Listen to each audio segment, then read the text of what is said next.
नमस्कार।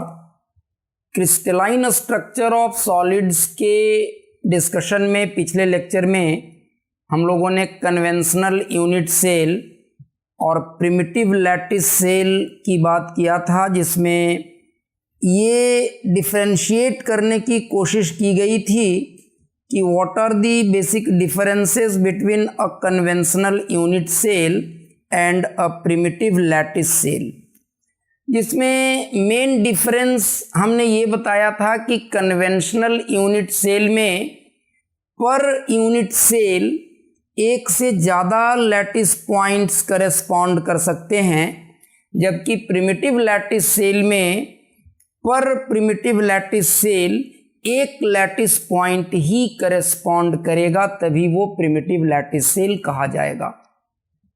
और किसी भी लैटिस में जो हम लोग एक ट्रांसलेशन वेक्टर डिफाइन करते हैं, हम लोगों ने पहले लेक्चर में ही शायद ये डिस्कशन किया था कि किसी भी लैटिस को ब्रेवे लैटिस कहे जाने के लिए दो कंडीशन सेटिस्फाइड होने चाहिए, जिसमें एक कंडीशन था ट्रांसलेशन ऑपरेशन, कि लैटिस के किसी भी एक पॉइंट से दूसरे पॉइंट तक एक ट्रांसलेशन ऑपरेशन के द्वारा पहुंचा जा सके, रीच किया जा सके। कोई भी दो पॉइंट लैटिस का एक ट्रांसलेशन वेक्टर से रिलेटेड हो, r is equal to n1a1 plus n2a2 plus n3a3, और अगर ये a1 a2 और a3 जो ट्रांसलेशन वेक्टर्स लिए गए हैं,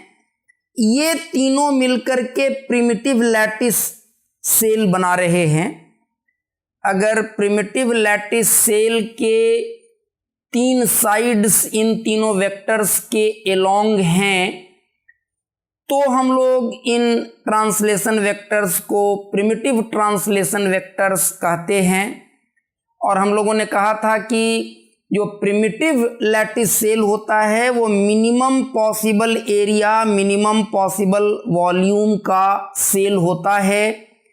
और क्लास 11 में जब आप वेक्टर पढ़ते हैं, उस समय आपको ये बात बताई जाती है कि अगर दो वेक्टर्स हैं, एक वेक्टर है वेक्टर a1 और दूसरा वेक्टर है वेक्टर a2, अगर इन दोनों वेक्टर्स को एडजेसेंट साइड्स मान करके एक पैरेललोग्राम बनाया जाए, तो उस पैरेललोग्राम का जो एरिया होता है, एरिया ऑफ दी पैरेललोग्राम, वो होता है मॉड a1 क्रॉस a2। तो अगर टू डायमेंशनल लैटिस की बात करें और इस तरह का उस टू डायमेंशनल लैटिस में कोई एक प्रिमिटिव लैटिस सेल लिया जाए और a1 और a2 प्रिमिटिव लैटिस वेक्टर्स लिए जाएं, तो प्रिमिटिव लैटिस सेल का एरिया भी मॉड a1 क्रॉस a2 से दिया जाएगा। उसी तरह से अगर मान लीजिए three dimensional lattice, space lattice की बात आप कर रहे हैं और उसमें एक प्रिमिटिव लैटिस वेक्टर है a1, दूसरा प्रिमिटिव लैटिस वेक्टर है a2 और एक तीसरा प्रिमिटिव लैटिस वेक्टर है a3, और इन तीनों वेक्टर्स को एडजेसेंट साइड्स मान करके एक टेट्राहेड्रन टाइप का बनाया जाए, तो जो प्रिमिटिव लैटिस सेल बनेगा उसको अपना एक वॉल्यूम होगा। और वेक्टर चैप्टर में ही आप पढ़ते हैं कि वो वॉल्यूम जो होगा पैरेललोपाइप्ड जो बनेगा इन तीनों वेक्टर्स को लेकर के, जैसे एक वेक्टर है प्रिमिटिव लैटिस वेक्टर है ये a2 और ये है a1, और मान लीजिए a3 ऐसा है, a3 ऐसा है, तो अब हम लोग क्या करेंगे, इसके इक्वल और पैरेलल यहां खड़ा कर देंगे, यहां खड़ा कर देंगे, इसको इससे मिला यहां खड़ा कर देंगे, इसको ऐसे मिला देंगे, इन दोनों को एडजेसेंट साइड्स a1 और a2 को एडजेसेंट साइड्स मान करके एक पैरेललोग्राम बना लेंगे, और इस पैरेललोग्राम के चारों वर्टेक्स से इसके पैरेलल A3 वेक्टर के पैरेलल साइड्स ऐसे खड़ा कर देंगे और ऊपर वाले चारों वर्टिसेस को मिला देंगे तो एक पैरेलेलोपाइप्ड बन जाएगा और वही प्रिमिटिव लैटिस सेल होगा अगर A1, A2 और A3 प्रिमिटिव लैटिस वेक्टर्स हैं तब। और उस प्रिमिटिव लैटिस सेल का वॉल्यूम कितना होता है, तो प्रिमिटिव लैटिस सेल का वॉल्यूम का फॉर्मूला होता है, वॉल्यूम मतलब वो जो पैरेलेलोपाइप्ड बनेगा तीन वेक्टर्स A1, A2 और A3 को लेकर के, उसके वॉल्यूम का फॉर्मूला होता है A1 dot A2 cross A3। तो यहां भी वैसे ही मिलेगा। हम लोग एरिया ऑफ ऐसा बोल सकते हैं कि if A1, A2 and A3 are primitive translation vectors,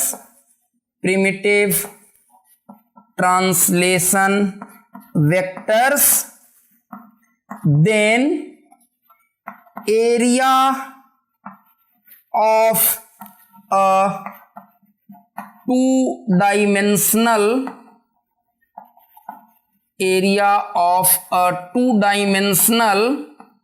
primitive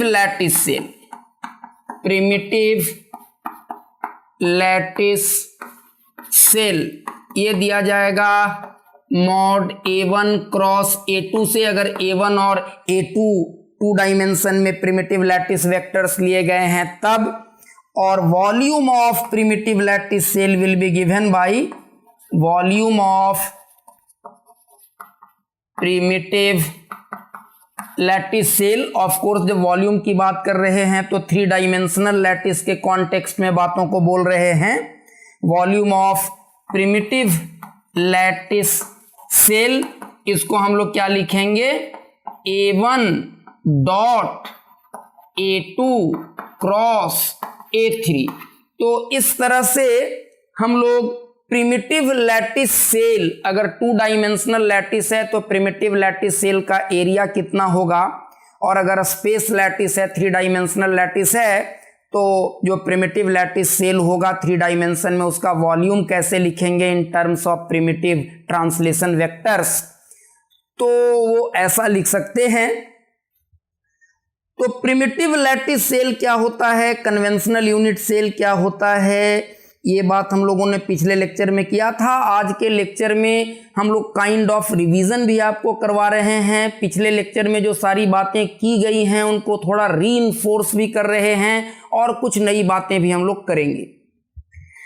हम लोगों ने विग्नर सीज सेल की भी बात किया था कि जैसे मान लीजिए कोई एक पर्टिकुलर टाइप का लैटिस है, तो उस लैटिस को समझने के लिए और उस लैटिस से रिलेटेड बातें करने के लिए बहुत बार हमें कन्वेंशनल यूनिट सेल के टर्म्स में बातों को करना समझना ज़्यादा आसान लगता है, तो हम लोग यूजुअली कन्वेंशनल यूनिट सेल ही लेकर के काम करते हैं।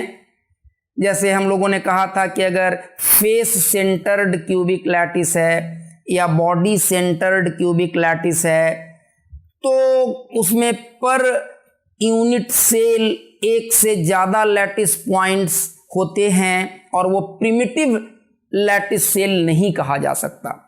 लेकिन वैसे लैटिसेस के लिए अगर प्रिमिटिव लैटिस सेल बनाना हो तो कैसे बनाएंगे, तो हम लोगों ने विग्नर सीज सेल की बात किया था कि विग्नर सीज cell is a primitive lattice cell. और इसके अलावा हम लोगों ने ये भी कहा था कि जो ब्रेवे लैटिसेस होते हैं, वैसा लैटिस जो ब्रेवे लैटिस होने के दोनों कंडीशंस को सैटिस्फाई करते हैं, वो ब्रेवे लैटिसेस,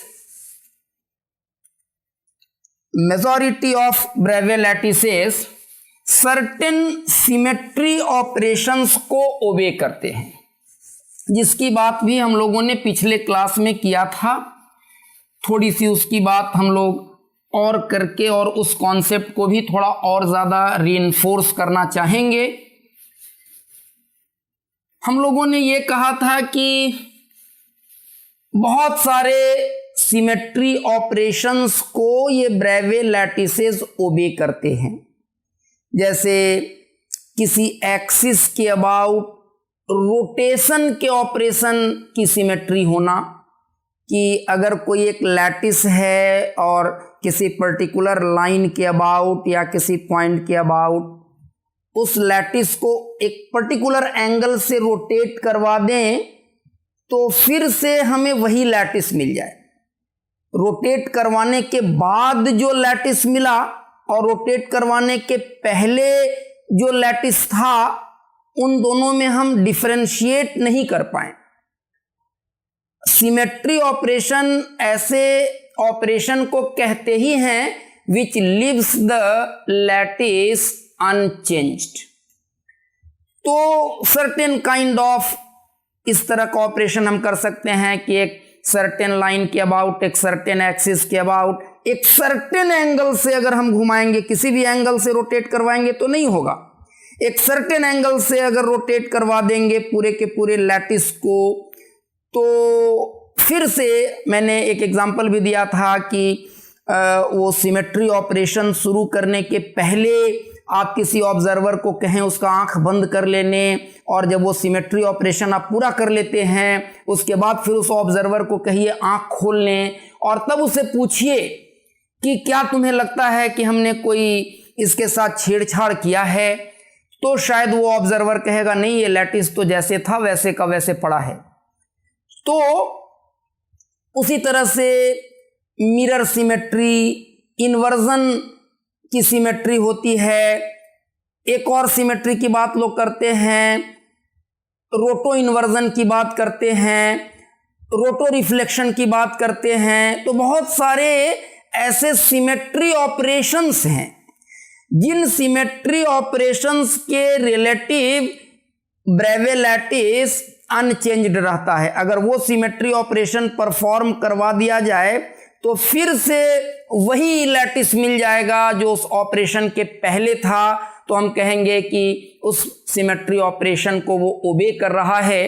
और इसके आधार पर कि एमॉन्ग ऑल पॉसिबल ब्रेवे लैटिसेस वैसे कितने लैटिसेस हैं जो इन सिमेट्री ऑपरेशंस को ओबे करते हैं, या जिनके लिए इस तरह के सिमेट्री ऑपरेशंस डिफाइन किए जा सकते हैं, इसके आधार पर ब्रेवे लैटिसेस को 14 तरह के 14 काइंड्स ऑफ ब्रेवे लैटिसेस में डिवाइड किया जाता है। ऑल टुगेदर 7 क्लास में उसको क्लासिफाई करते हैं, और वो 7 क्लासेस को मिला करके टोटल 14 तरह की ब्रेवे लैटिसेस बनती है। उसकी बात भी अभी हम लोग करेंगे, जिसका जस्ट हमने एक हिंट दिया था पिछले क्लास में। अब जैसे पिछले क्लास में हम लोग जो एग्जाम्पल दे रहे थे ये रोटेशन के अबाउट सिमेट्री की, अब जैसे मान लीजिए सिलिकेट का स्ट्रक्चर होता है, मैं कुछ स्पेसिफिक एग्जाम्पल्स दे करके और सिमेट्री ऑपरेशन की बात को और ज़्यादा क्लियर करना चाहता हूं। जैसे सिलिकेट स्ट्रक्चर होता है तो उसमें क्या है, सिलिकॉन बैठा हुआ रहता है सेंटर पर और इससे 4 ऑक्सीजन जुड़े रहते हैं। तो एक ऑक्सीजन इधर होता है, एक ऑक्सीजन इधर होता है, और एक ऑक्सीजन इधर होता है, और एक ऑक्सीजन ऐसा होता है। इसको और इसको जरा अलग तरह के लाइन से हम लोगों ने दिखाया है, उसकी वजह मैं बता रहा हूं कि ये एक्चुअल स्ट्रक्चर देखिए ऐसा होता है कि मान लीजिए यहाँ पे सिलिकॉन है तो इधर एक ऑक्सीजन होगा, और बाकी के जो 3 ऑक्सीजन्स होते हैं ना, वो यहाँ से ऐसे रहते हैं 120 डिग्री 120 डिग्री 120 डिग्री पे, इस तरह से रहते हैं, ऐसा होता है, इस तरीके का होता है। यहाँ ऑक्सीजन है, यहाँ ऑक्सीजन है, यहाँ ऑक्सीजन है, यहाँ ऑक्सीजन है, और यहाँ सिलिकॉन है।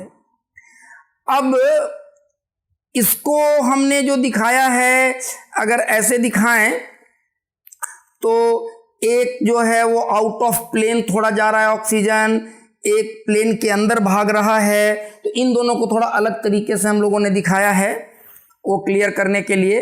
और अब अगर इस पूरे लैटिस को अगर सिलिकॉन है और यहाँ पर ऑक्सीजन रखा हुआ है, तब हम लोग क्रिस्टल की बात कर रहे हैं। लैटिस के साथ बेसिस को अटैच कर दिए हैं।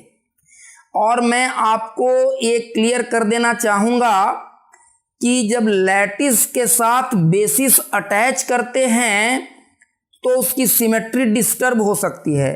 जिस सिमेट्री ऑपरेशन को वो लैटिस ओबे कर रहा था, हो सकता है उसके साथ बेसिस अटैच करने के बाद उस सिमेट्री ऑपरेशन को वो ओबे न भी करे। तो सिमेट्री ऑफ अ क्रिस्टल और सिमेट्री ऑफ अ लैटिस दोनों में थोड़ा फर्क है।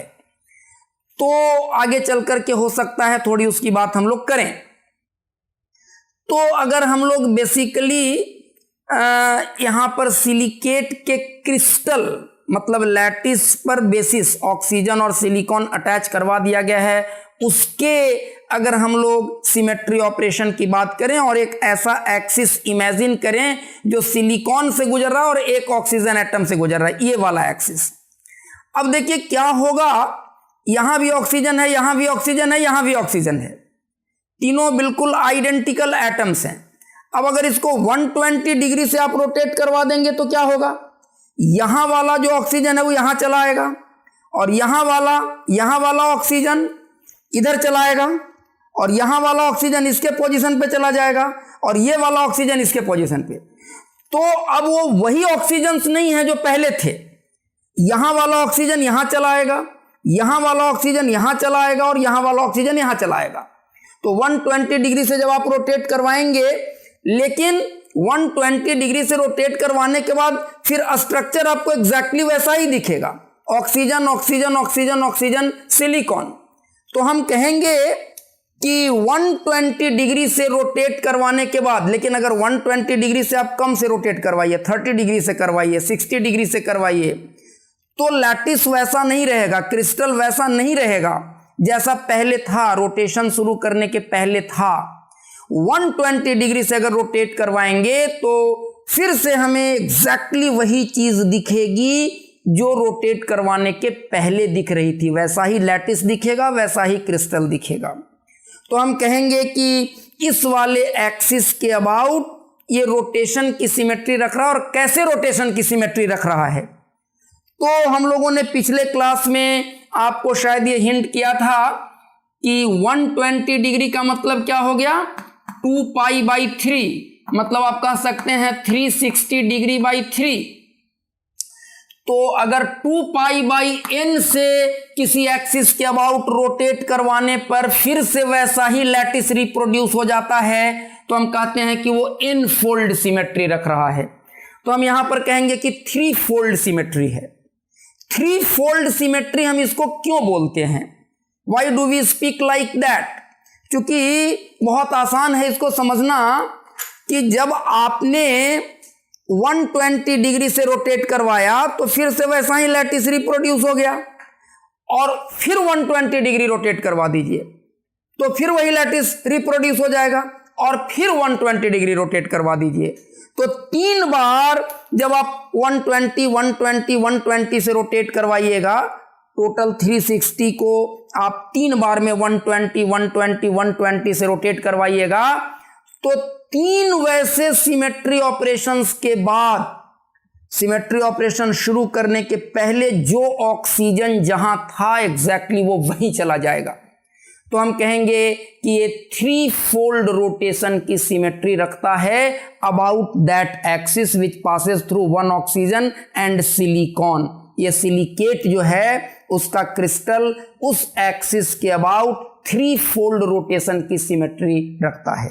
ये जो एक्सिस है, जिस एक्सिस के अबाउट 120 डिग्री रोटेट करवाने से फिर से वैसा ही लैटिस वैसा ही क्रिस्टल मिल रहा है, ये एक सिमेट्री एलिमेंट कहा जाएगा।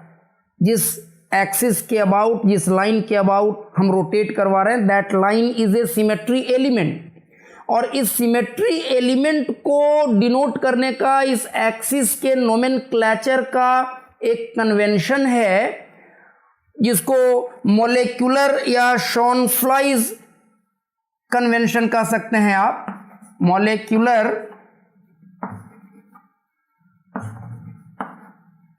या इसी को कहते हैं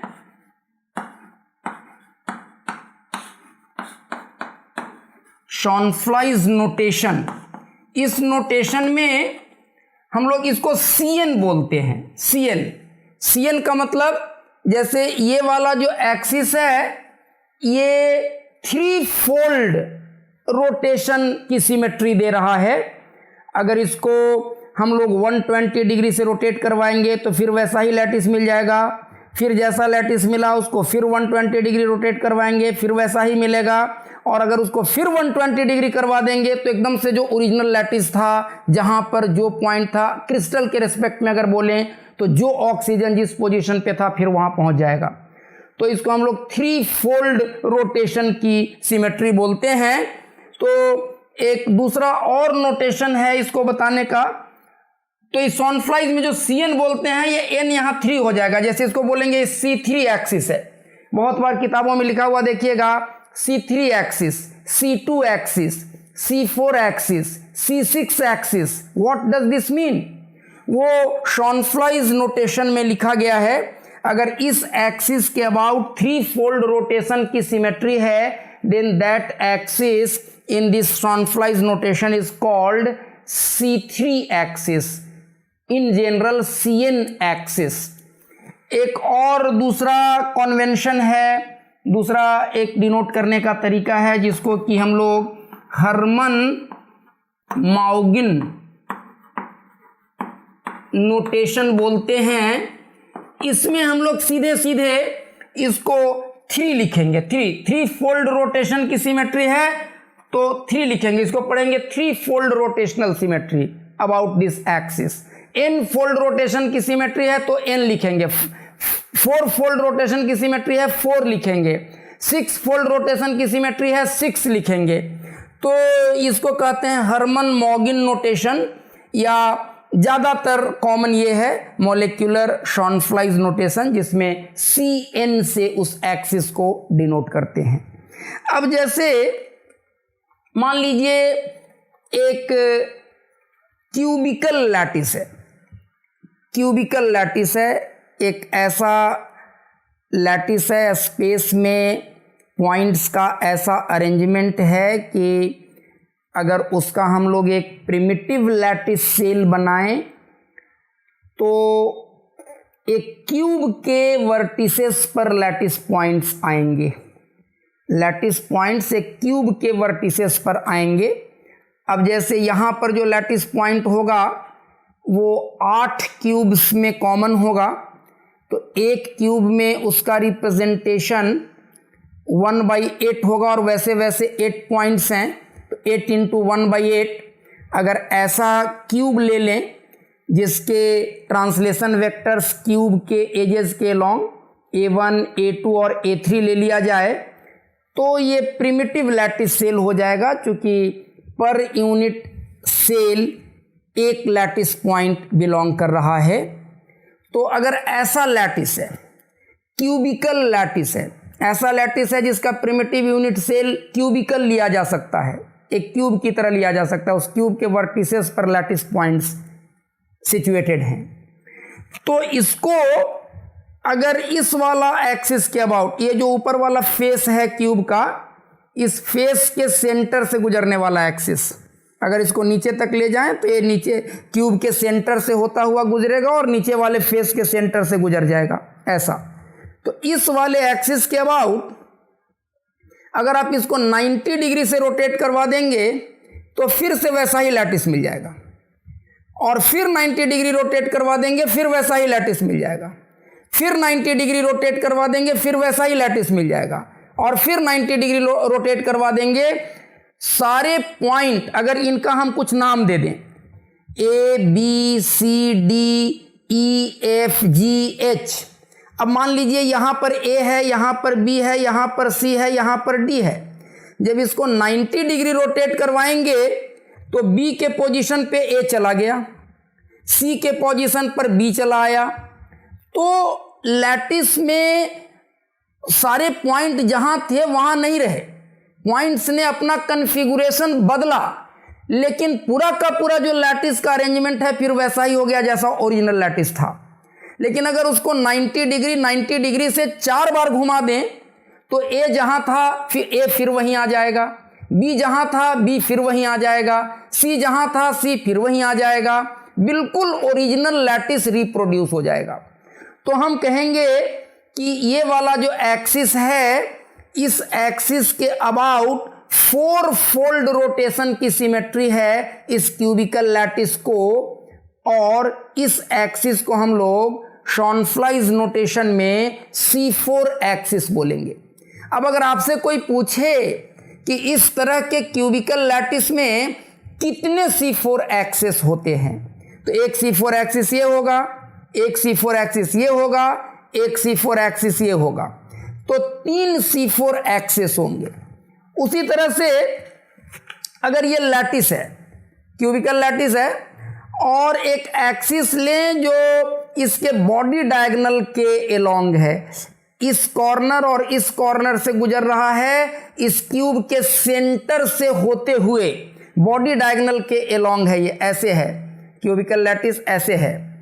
अब इस बॉडी डायगोनल के एलोंग जो एक्सिस होगा, इस एक्सिस के अबाउट आप इसको डिमॉन्स्ट्रेट करके समझ सकते हैं दोबारा से खुद से, शायद यहाँ पे बहुत क्लैरिटी नहीं आ पा रही होगी। आप 120 डिग्री अगर रोटेट करवाएंगे तो फिर वैसा ही लैटिस मिलेगा, फिर 120 डिग्री रोटेट करवाएंगे फिर वैसा ही लैटिस मिलेगा।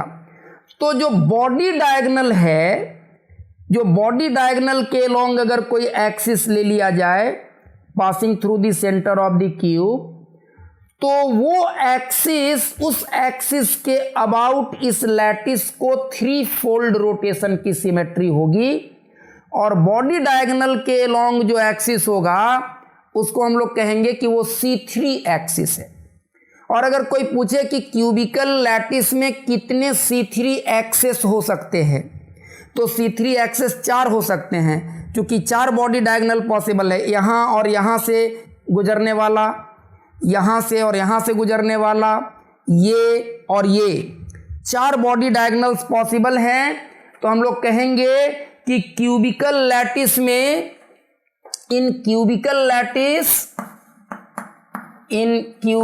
लैटिस 3 C4 एक्सिस होंगे और 4 C3 एक्सिस होंगे।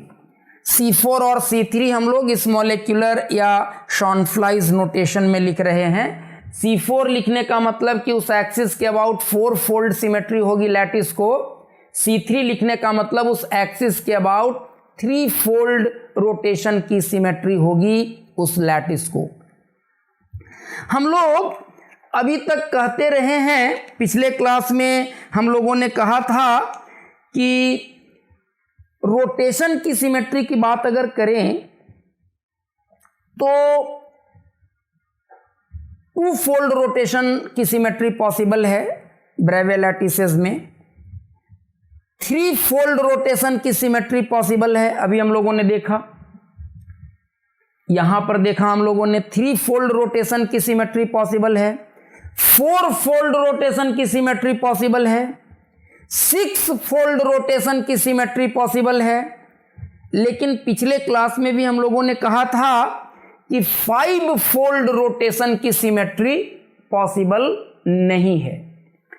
उसको थोड़ा मैं विजुअलाइज करवाने की कोशिश आज करना चाहूँगा कि आप बहुत आसानी से विजुअलाइज कर सकते हैं कि 5 फोल्ड रोटेशन की सिमेट्री पॉसिबल क्यों नहीं है। तो देखिए, अगर हम लोग 5 फोल्ड रोटेशन के सिमेट्री की बात करें तो उसके लिए शायद हमारा जो प्रिमिटिव सेल होगा उसको पेंटागन के तरह का होना पड़ेगा।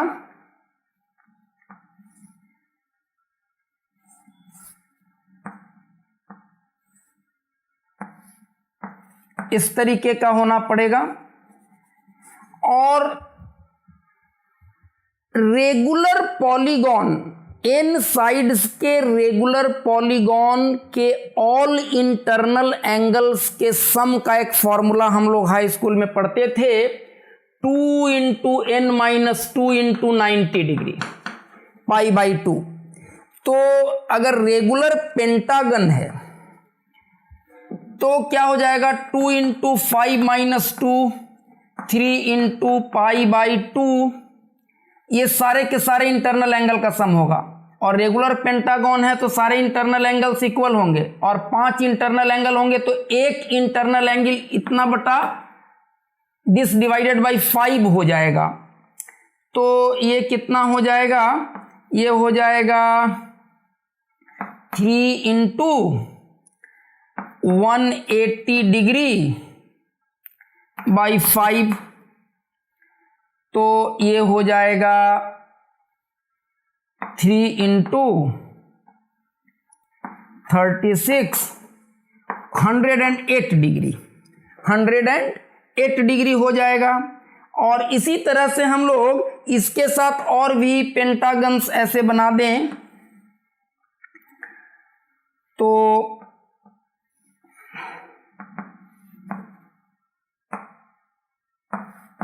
ऐसे और भी क्लोज पेंटागन्स हम लोग बना सकते हैं इस तरीके से।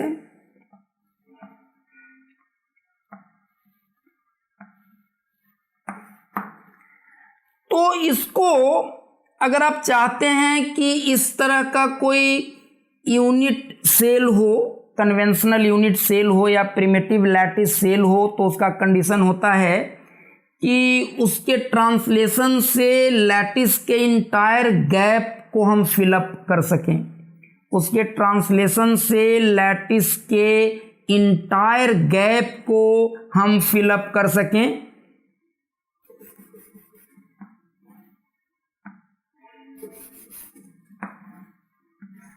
इस तरह का। लेकिन आप यहां देखिए, अगर प्रिमिटिव लैटिस सेल्स ऐसे होंगे तो ये एक पेंटागन है, रेगुलर पेंटागन है, तो ये 108 डिग्री हो जाएगा, ये 108 डिग्री हो जाएगा, ये 108 डिग्री हो जाएगा।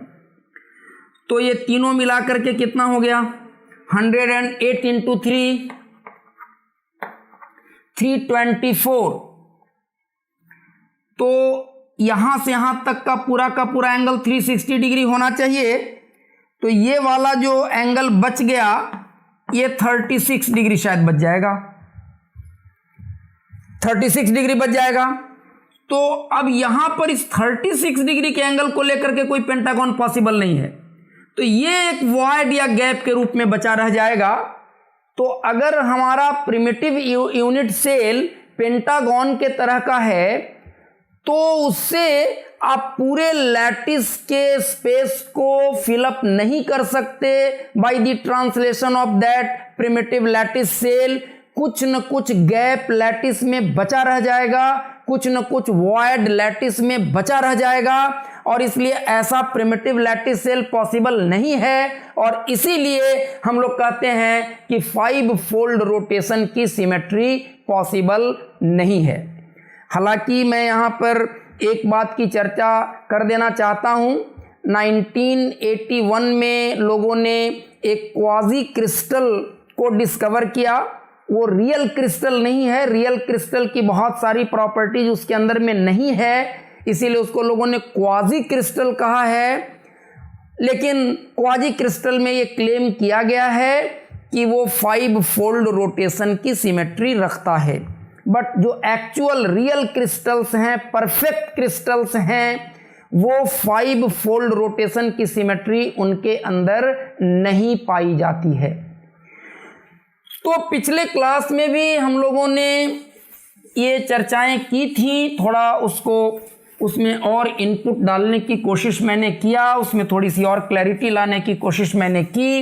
इसी तरह के और भी सिमेट्री ऑपरेशंस की बात आप कर सकते हैं। जैसे हम लोगों ने कहा कि कोई C4 एक्सिस है, तो C4 एक्सिस के अबाउट 4 फोल्ड रोटेशन की सिमेट्री होगी। लेकिन C4 स्क्वायर जो ऑपरेशन होगा, C4 स्क्वायर 2 बार C4 कर दीजिए, 90 डिग्री 90 डिग्री 2 बार घुमा दीजिए, तो वो C2 ऑपरेशन के इक्विवेलेंट हो जाएगा। अब जैसे क्यूबिकल ही लैटिस है, इसमें आप C2 ऑपरेशन कर दीजिए। C2 मतलब इसको 180 डिग्री से इस वाले एक्सिस के अबाउट C4 स्क्वायर ऑपरेशन कर दीजिए। एक बार 90 डिग्री रोटेट किया, फिर एक बार 90 डिग्री रोटेट किया, और ऐसा करने के बाद शुरू में मैंने कहा था कि 90 degree 90 degree 90 degree and again 90 degree, तब ओरिजिनल लैटिस रेस्टोर हो जाता है, ओरिजिनल लैटिस पोजीशंस रेस्टोर हो जाते हैं। लेकिन आप C2 ऑपरेशन कीजिए, और C2 ऑपरेशन करने के बाद आप क्या करें कि इसका जो सेंटर है वो सेंटर ऑफ इन्वर्सन की तरह होता है। आप जस्ट डायमेट्रिकली अपोजिट जिसको बोल सकते हैं, यहां वाले पॉइंट को आप इसका नेमिंग कर दें ABCD, इस तरह से नेमिंग कर दें, और यहां वाले को यहां शिफ्ट कर दें, यहां वाले को यहां कर दें, इस तरह से इन्वर्ट कर दें, तो आपका ओरिजिनल लैटिस रिस्टोर हो जाएगा। तो इसको कहते हैं रोटो इन्वर्जन, रोटेशन और इन्वर्जन। एक खास एंगल से रोटेशन और उसके बाद एक इन्वर्जन ऑपरेशन कर देंगे तो फिर से हमें ओरिजिनल लैटिस वापस मिल जाएगी, रेस्टोर हो जाएगी। तो इसको कहते हैं रोटो इन्वर्जन की सिमेट्री। तो इस तरह के बहुत सारे सिमेट्री ऑपरेशंस हैं। उसी तरह से मिरर सिमेट्री वगैरह भी होती है, तो मैं उतने सारे सिमेट्री ऑपरेशंस के डिटेल में अभी नहीं जाऊंगा। तो कोई भी ब्रेवे लैटिस किस तरह के सिमेट्री ऑपरेशन को ओबे करता है, और whether it obeys the symmetry operation or not, on the basis of that, वैसे ब्रेवे लैटिसेस जो इनमें से किसी न किसी सिमेट्री ऑपरेशंस को ओबे करते हैं, उनको टोटल 14 टाइप्स ऑफ लैटिसेस में डिवाइड किया गया है। तो 7 क्लासेस एंड 14 टाइप्स में डिवाइड किया गया है। वो कैसे लैटिसेस हैं ये हम लोग जानने की कोशिश करते हैं। तो 14 ब्रेवे लैटिसेस जो हैं, इनको 7 क्लासेस में डिवाइड करते हैं। तो सबसे पहला जो क्लास है वो है क्यूबिक। तो क्यूबिक में 3 तरह का लैटिस पॉसिबल है। सिंपल क्यूबिक लैटिस, जिसको प्रिमिटिव क्यूबिक लैटिस भी आप कह सकते हैं। अगर क्यूबिकल ऐसा लैटिस है कि लैटिस के पॉइंट्स किसी क्यूब के वर्टिसेस पर हैं, तो ये जो इसको आप अगर यूनिट सेल की तरह लें तो ये unit cell primitive lattice cell भी होगा। तो इसको कहते हैं primitive lattice, primitive cubic lattice. तो अगर प्रिमिटिव टाइप का है क्यूबिक लैटिस तो क्या होगा, जस्ट क्यूबिक है तो A is equal to B is equal to C, जिसको हम लोग ट्रांसलेशन वेक्टर्स को A1 A2 A3 बोलते थे। अगर यहाँ पर उसको हम लोग A B C बोलें तो तीनों इक्वल होंगे, A is equal to B is equal to C, और किसी भी 2 वेक्टर्स के बीच का जो एंगल है उसको अल्फा बीटा गामा बोलें। मान लीजिए A1 और A2 के बीच का जो एंगल है वो अल्फा है, A2 और A3 के बीच का जो एंगल है वो बीटा है, A1 और A3 के बीच का जो एंगल है वो गामा है, ऐसा कुछ है।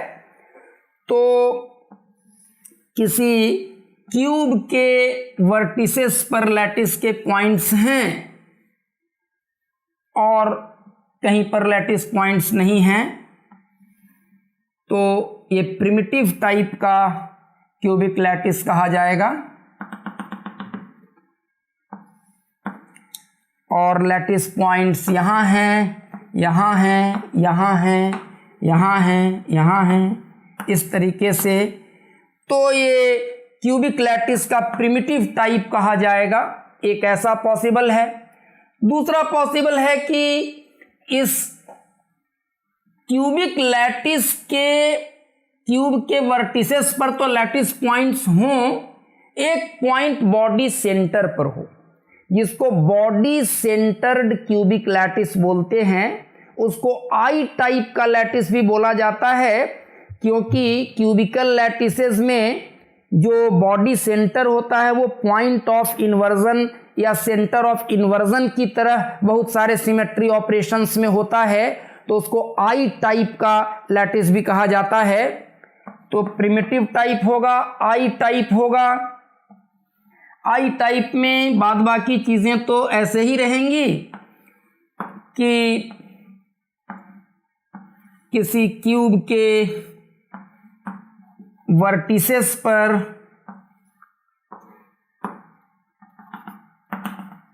लैटिस पॉइंट्स होंगे और उसके अलावा एक बॉडी सेंटर पर होगा। तो इसको बीसीसी लैटिस भी बोलते हैं, बॉडी सेंटर्ड क्यूबिक लैटिस, या इसको आई टाइप का, इसको पी टाइप बोलते हैं, इसको आई टाइप बोलते हैं।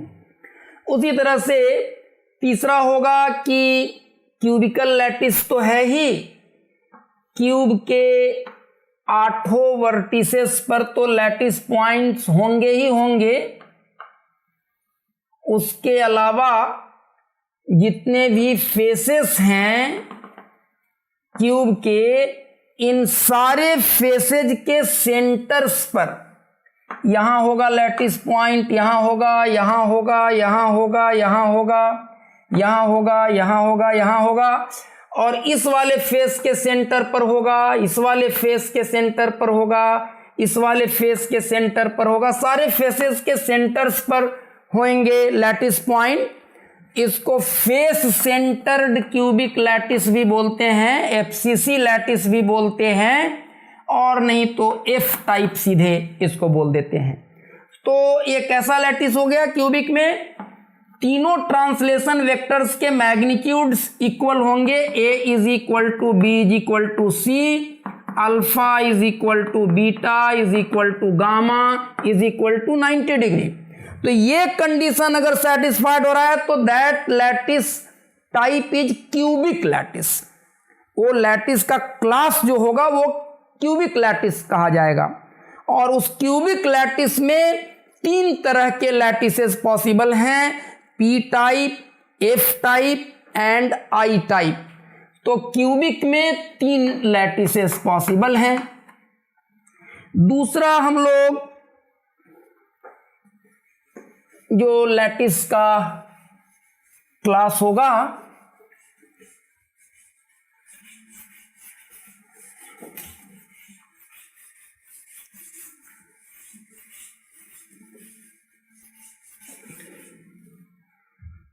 तो इसमें तीनों में क्या था? प्रिमिटिव में सिर्फ वर्टिसेस पर थे लैटिस पॉइंट्स, फेस सेंटर्ड में वर्टिसेस के अलावा इस फेस के सेंटर पर एक लैटिस पॉइंट, इस फेस के सेंटर पर, इस फेस के सेंटर पर, इस फेस के सेंटर पर, इस फेस के सेंटर पर और इस फेस के, सारे फेसेस के सेंटर्स पर एक एक लैटिस पॉइंट्स होंगे। इसके अलावा दूसरा होता है टेट्रागोनल। टेट्रागोनल लैटिस टाइप जो होगा, टेट्रागोनल,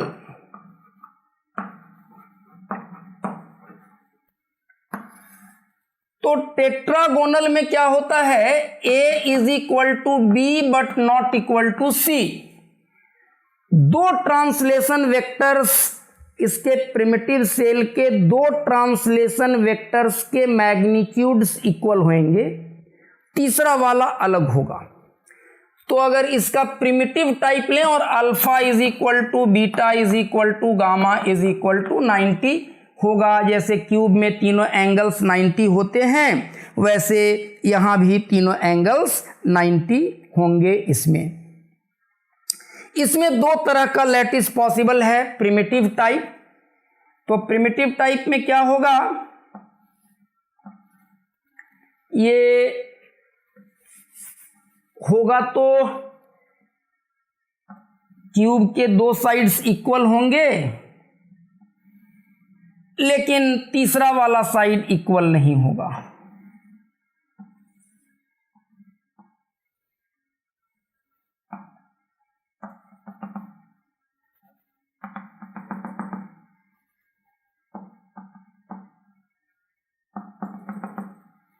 तो ये प्रिमिटिव टाइप हो गया। और इसका एक दूसरा वेरिएंट जो होता है वो आई टाइप, बॉडी सेंटर्ड। इसमें यहाँ होगा लैटिस पॉइंट, यहाँ होगा, यहाँ होगा, इस तरह से ये लैटिस पॉइंट्स होंगे। तो ये टेट्रागोनल का प्रिमिटिव टाइप हो गया। और दूसरा एक इन्वर्सन सेंटर वाला होगा, बॉडी सेंटर्ड क्यूबिक लैटिस के तरह का होगा। आप इसमें लॉजिकली थोड़ा सा सोच सकते हैं कि इस टेट्रागोनल लैटिस में फेस सेंटर्ड क्यूबिक लैटिस क्यों पॉसिबल नहीं है। आप लॉजिकली भी इसका आंसर कर सकते हैं, क्योंकि ये और ये दो साइड्स इक्वल हैं और तीसरा साइड इक्वल नहीं है। तो यहाँ जो लैटिस पॉइंट होगा और यहाँ जो इन चारों के ऊपर में जो लैटिस पॉइंट्स होंगे और इन दोनों के ऊपर में जो लैटिस पॉइंट्स होगा, तो इनके दोनों तरफ का इन्वायरमेंट और इनके दोनों तरफ का इन्वायरमेंट वो एक तरह का नहीं रहेगा, क्योंकि इनके बीच का गैप ज़्यादा है और इनके बीच के गैप्स कम हैं। तो वो चूँकि फेस के सेंटर वाले अगर लैटिस पॉइंट्स प्रेजेंट हो जाएंगे इसमें, तो वो सिमेट्री ऑपरेशंस उसमें सेटिस्फाइड नहीं हो पाएगा। और इसलिए इसमें दो तरह के लैटिसेस पॉसिबल होते हैं। ये आई टाइप वाला होगा तो इन सारे पॉइंट पर लैटिस पॉइंट्स होंगे और एक इन्वर्जन सेंटर होगा या बॉडी सेंटर पर होगा, बीसीसी टाइप का होगा। तो टेट्रागोनल लैटिस में दो तरह का ब्रेवे लैटिस पॉसिबल है। और तीसरा ऑर्थोरोम्बिक लैटिस होगा। ऑर्थोरोम्बिक लैटिस होगा, वो कैसा होगा? किस किस तरह के ब्रेवे लैटिसेस पॉसिबल हैं, बस इसकी बात हम लोग दिमाग में बैठा लें। ऑर्थोरोम्बिक में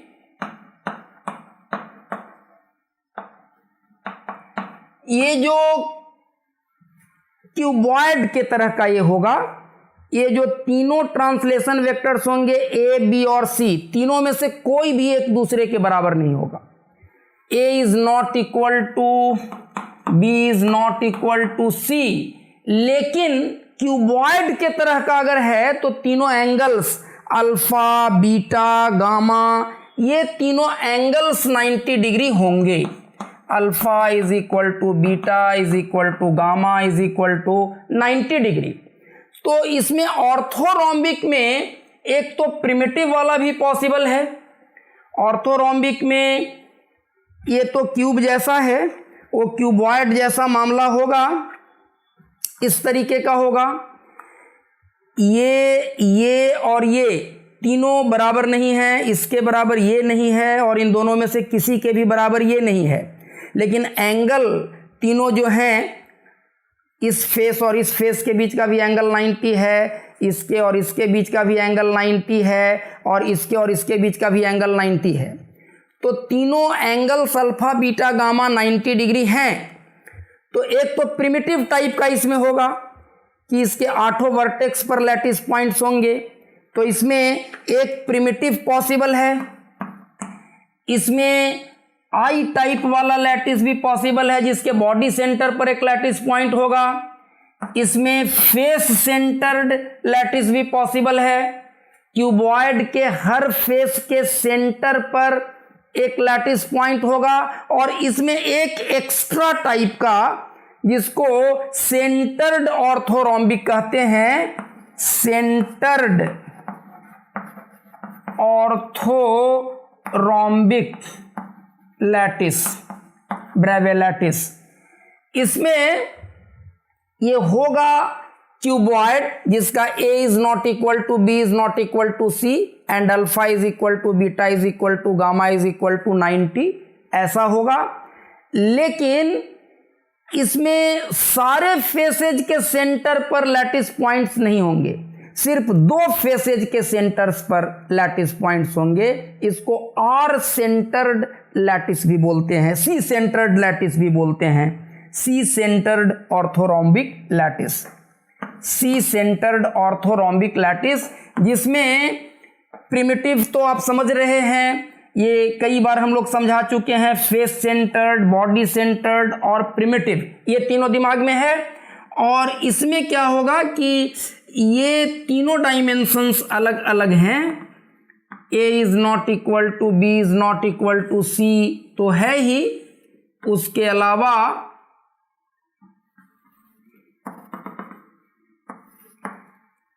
इन वर्टिसेस पर तो लैटिस पॉइंट्स होंगे ही होंगे, इसके अलावा एक इस वाले फेस के सेंटर पर होगा और एक इस वाले फेस के सेंटर पर होगा। तो इसको बोलते हैं हम लोग सी सेंटर्ड ऑर्थोरोम्बिक लैटिस। तो ऑर्थोरोम्बिक में 3 तरह का ब्रेवे लैटिस पॉसिबल है इस वाले क्लास में। ऑर्थोरोम्बिक वाले क्लास में 3 तरह का ब्रेवे लैटिस, 4 तरह का ब्रेवे लैटिस पॉसिबल है। 3 तो प्रिमिटिव और बॉडी सेंटर्ड, फेस सेंटर्ड और ये सी सेंटर्ड 4 तरह का। तो 4, 3 7 और 2 9, ये 9 तरह के ब्रेवे लैटिसेज सिर्फ इन 3 क्लासेज से मिल जाते हैं, ऑर्थोरोम्बिक, टेट्रागोनल और क्यूबिक। ऑर्थोरोम्बिक, टेट्रागोनल और क्यूबिक।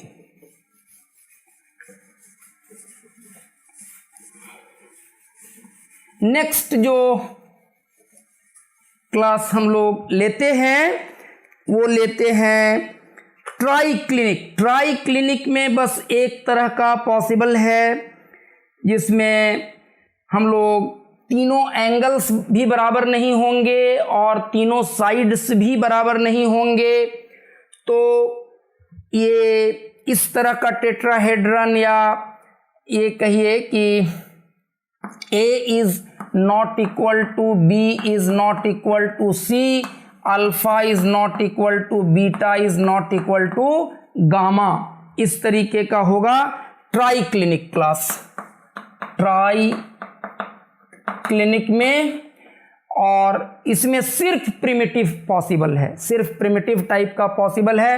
ए, बी और सी तीनों अलग अलग होंगे और ये तीनों एंगल्स भी अलग अलग होने वाले हैं। मतलब ये 90 डिग्री होगा ऐसा नहीं है, और तीनों का वैल्यू जितना अल्फा होगा उससे डिफरेंट बीटा होगा, उससे डिफरेंट गामा होगा।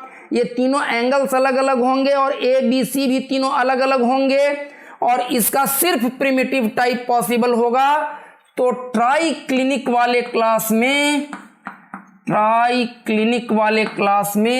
एक तरह का ब्रेवे लैटिस पॉसिबल है। नेक्स्ट है मोनोक्लिनिक।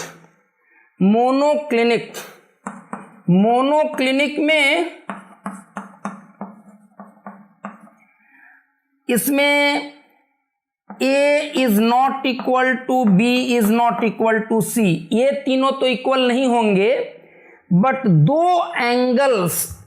एंगल्स 90 डिग्री होगा और तीसरा अदर देन 90 डिग्री होगा। तो alpha is equal to beta is equal to 90 is not equal to gamma.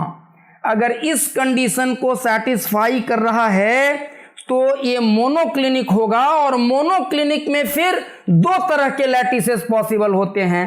एक तो प्रिमिटिव जिसमें 2 एंगल्स तो 90 है ही, तीनों ए, बी और सी तीनों साइड्स अलग अलग हैं, तीनों में से कोई भी बराबर नहीं है, लेकिन 2 एंगल्स 90 डिग्री हैं, और तीसरा एंगल अदर देन 90 डिग्री है। तो प्रिमिटिव में तो सिर्फ वर्टिसेस पर ही होंगे लैटिस पॉइंट्स, यहाँ होगा, यहाँ होगा, यहाँ होगा, यहाँ होगा, यहाँ होगा, वर्टिसेस पर होगा। और दूसरा सी सेंटर्ड। तो सी सेंटर्ड में अभी हम लोगों ने जो बताया था, एक यहाँ एक्स्ट्रा आ जाएगा और एक यहाँ एक्स्ट्रा आ जाएगा। 2 फेसेज के सेंटर्स पर होंगे, सारे फेसेज के सेंटर्स पर लैटिस पॉइंट्स नहीं होंगे, सिर्फ 2 फेसेज के सेंटर्स पर लैटिस पॉइंट्स होंगे तो इसको बोलेंगे सी सेंटर्ड लैटिस। तो ट्राई क्लिनिक में एक हो गया और मोनोक्लिनिक में 2 तरह का ब्रेवे लैटिस पॉसिबल है। मोनोक्लिनिक क्लास में 2 तरह का ब्रेवे लैटिस पॉसिबल है। तो 3 और 2 5 और 4 9, 1 10 और 2 12 तरह के ब्रेवे लैटिसेस हो गए। और बाकी जो 2 हैं हेक्सागोनल और ट्राइगोनल आर। तो हेक्सागोनल में भी सिर्फ प्रिमिटिव टाइप वाला पॉसिबल होगा और जैसा कि नाम से ही क्लियर है हेक्सागोनल है।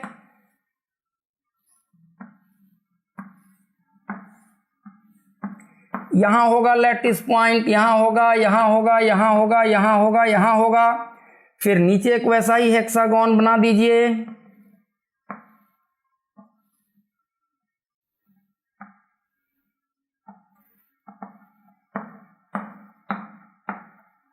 और इसको ऐसे मिला दीजिए।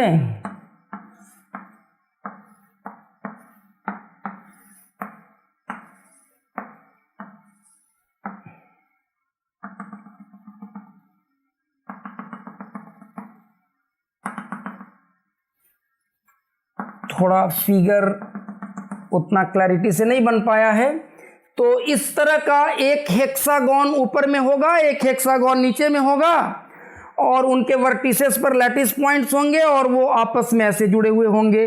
तो इस तरह का हेक्सागोनल पिरामिड टाइप का जो बनेगा ऐसा lattice primitive type hexagonal lattice कहलाएगा। तो हेक्सागोनल में एक तरह का लैटिस पॉसिबल है, ब्रेवे लैटिस पॉसिबल है, सिर्फ प्रिमिटिव टाइप वाला। और एक लास्ट जो होता है ट्राइगोनल आर। ट्राइगोनल आर इसको बोलते हैं। इसमें कुछ बोलते हैं कि आर सेंटर्स होते हैं, मतलब हेक्सागोनल लैटिस ही है लेकिन हेक्सागोनल लैटिस में ये जो सामने के फेसेस हैं यहाँ पर और पीछे 2 वो कुछ एक्स्ट्रा लैटिस पॉइंट्स होते हैं जिसको अभी हम लोग हो सकता है कि बाद में उनकी चर्चा करें, अभी उसको हम लोग नहीं दिखा रहे हैं। तो हेक्सागोनल प्रिमिटिव लैटिस में कुछ एक्स्ट्रा पॉइंट्स फ्रंट फेस और रियर फेसेस पर अगर लैटिस पॉइंट्स आ जाते हैं तो उसको हम लोग कहते हैं, अगर पूरा मिला करके देखेंगे तो ऐसा लगेगा जैसे एक हेक्सागोन के अंदर में एक क्यूब या क्यूबॉइड टाइप का कोई स्ट्रक्चर उसके अंदर में है, इस तरह का स्ट्रक्चर दिखेगा लैटिस का। तो ऐसे लैटिसेस ट्राइगोनल आर लैटिसेस कहलाते हैं। तो इस तरह से टोटल 7 क्लासेस में हम लोग ब्रेवे लैटिसेस को डिवाइड करते हैं। Cubic, tetragonal, orthorhombic, triclinic, monoclinic, hexagonal, trigonal are. और इसमें भी एक तरह का लैटिस होगा। तो कुल मिला जुला करके 7 क्लासेस को मिला करके टोटल 14 तरह के 14 टाइप्स ऑफ ब्रेवे लैटिसेस होते हैं। आज हम लोग अपने लेक्चर को यहीं पर ख़त्म करेंगे और इसके आगे की बात हम लोग अगले क्लास में करेंगे। Thank you very much.